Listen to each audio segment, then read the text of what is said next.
Сега, за тия, които не могат да си купят такава кола, светвам следния правилник по движението за улиците и пътищата разрешение. Фактически, ако стои на улицата и има локва, докато аз минем, че седи да го пръснем, значи с самото движение с гумите, значи фактически. Ако не го пръснем сам, че скочи локвата. Като минавам, всичко да бега. Трето разреши правило. Значи, видите ли ме, значи пак ще бегате. Четвърто правило, ако ме видите, газим! Газим! И преди сме ви газили, и сега пак ще ви газиме.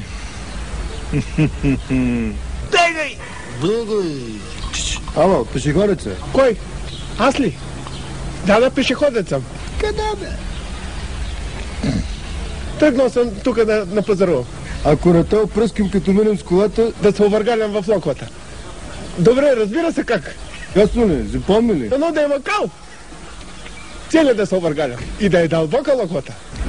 Бегайте, бегайте. Мога ли да доведа жена си и не да я хакнете и да я блъснете в локвата? И децата, да. Имам едни възрастни родители. Те са само заедно. Цялото семейство в калта. Газим пенсионери, газим дечица, газим всичко. Обещавате за жената. Право в тука. Там е слабото място. Как се радвам, че ще мога да ви услужа.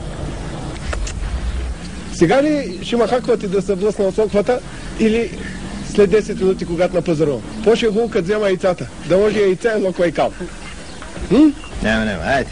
Мечтая хубава кола да ме сгази, а не някой кьопав трабант. Аре!